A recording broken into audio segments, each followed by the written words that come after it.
บายดีทุกคนคลิปนี้ก็สิพาทุกคนไปเบิ่งบรรยากาศอยู่ไฮอยู่หน้าเนาะยามนี้ก็แม่ฤดูดำไฮดำหน้าเนาะทุกคนอยู่แต่ไฮอยู่แต่หน้า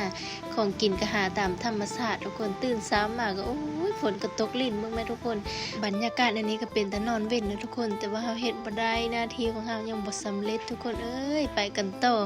หน้าเฮาก็บ่ไกลจากอันบ้านปานใดเนาะทุกคนขี่รถประมาณ10นาทีนี่ก็ฮอดแล้วนี่เฮาก็มาฮอดหน้าแล้วทุกคนเอ้ยเพื่อสิมาฮอดหน้าแต่ละมื้อก็7-8 โมงทุกคนเอ้ยยามนี้มันนอนโมนนะทุกคนทั้งเมื่อยทั้งฝนตกลิ่นพ่อแม่ค่อยเสริมมาตั้งแต่ 5-6 โมงทุกคนเอ้ยแต่สมควรน้ำมาตำหลังทุกมื้อเนาะเอาข้าวมาตำหลังนี่มาฮอดเถงแล้วเฮาก็สิมากินข้าวเช้าอยู่เถงนะทุกคนมื้อนี้ก็กินแจ่วกับปลาห่าวทุกคนบ่มีฮอดของกินยามนี้บ่ได้ไปหากินหยังเนาะได้กินแต่ปลากับหน่อไม้ยามนี้นะดีแต่เอ็ดปลาห่าวไว้หลังจากกินข้าวอิ่มแล้วเฮาก็สิย่างไปดำนาอีกทงนึงเนาะบ่แม่นทงนี้ย่างไปไกลเติบทุกคนแล้วก็มาเห็นหลานเพิ่นเฮ็ดเวียกซอยแม่เพิ่นเบิ่งทั้งอยากจับธงทั้งยังจับกากลกะสิอ้อทุกคนเอ้ยแม่เพิ่นดำนาคนเดียวเพิ่นก็อยากสวยเนาะเบิ่ง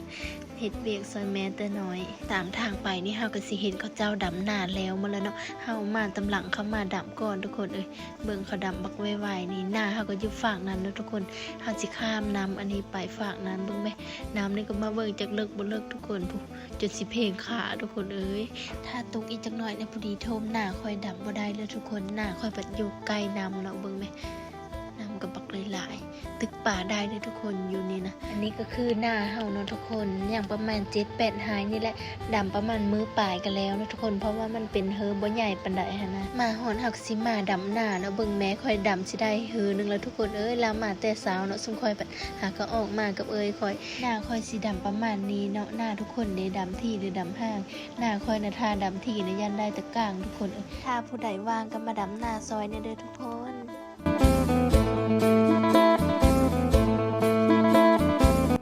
ตอนนี้ฝนกระตกลิ่นแล้วทุกคนเอ้ยนี่แหละยามดำหน้าเนาะฝนกระตกลิ่นดำหน้าไปพร้อมอากาศก็ดีมืดครึ้มฝนบ่แดดนี่เนาะทุกคนนี่แต่เสียอย่างหนึ่งหินกินใบหูทุกคนทั้งยุงทั้งหินหลังจากดำหน้าแล้วตอนเที่ยงเฮาก็สิขึ้นแล้วเนาะทุกคนนี่สิมาเบิ่งแม่ค่อยตึกจะลุงอยู่นี่บ่อนเตอนำเฮาข้ามมาเมื่อกี้นี่นะทุกคนมาเบิ่งว่าสิได้หลายส่ำใดป้าทุกคนตาสะอ่อนได้เต็มคองทุกคนได้กินตอนเทงแล้วมื้อนี้เอาเมื่อออกกินนะทุกคนใส่หยอบบวบแซ่บๆเอาไปปิ้งกินพร้อมน้ำกะสีคุ้นๆแบบนี้ตึกนั้นได้ทุกคนยามนี้ป่ามันขึ้นแล้วทุกคนนี่หลังจากครับได้ป่าแล้วสิมาหาเด็ดเอาหยอบบวบแถวนี้ทุกคนอันนี้หยอบบวบเกิดตามธรรมชาติบ่มีไผปลูกไผอยากได้ก็มาเด็ดเอาเนาะนี่มันกำลังปงงามๆทุกคนหยอดงามๆพุ่นนะป้าผู้ดีกินทุกคนเอากับก็มาเด็ดเอามือแกงใส่ป่าแซ่บๆนะทุกคนได้พักได้ป่าแล้วเขาก็สิพากันย่างมือเถงแล้วทุกคนมือกินท่าพ่อแม่เนาะเถงเขาก็จะตะปูทุกคนย่างไก่เติบเห็นหอยเขาก็สิเก็บเอามือตื่มกันได้หลายแล้วก็ต้มจำแจ่วก็แซ่บนะทุกคนมาหอดเถงแล้วเขาก็สิมาดังไฟตอนนี้นะทั้งอยากเข้าทั้งหนาวทุกคนฝนนี่ก็ตกลิ่นตลอด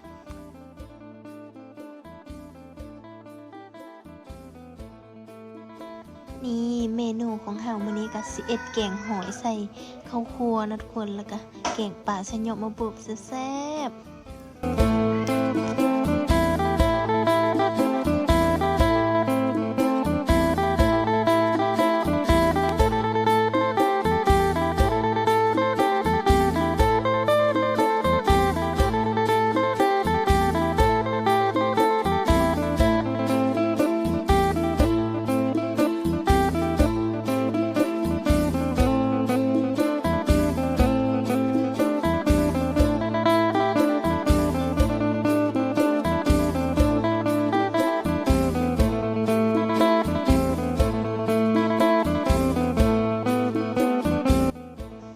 เราก็อยากกินข้าวแห้งเลยทุกคนเราก็สิมองป่ากินกับข้าวแซ่บๆเพิ่นว่านี่แกงป่าเฮาก็สุกแล้วทุกคนเบิ่งเป็นตาแซ่บบ่เป็นตอนป่ากระดุกกระเดะอยู่นะทุกคน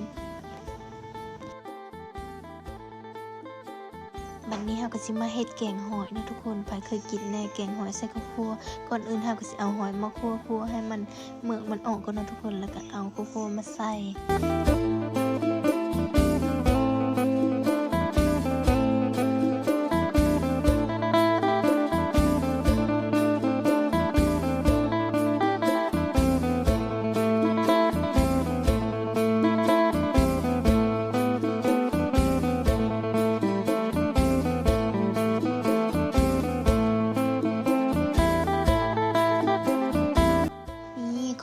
ก็สุกเป็นที่เรียบร้อยแล้วนะทุกคนมาเด้อมากินข้าวน้ำกัน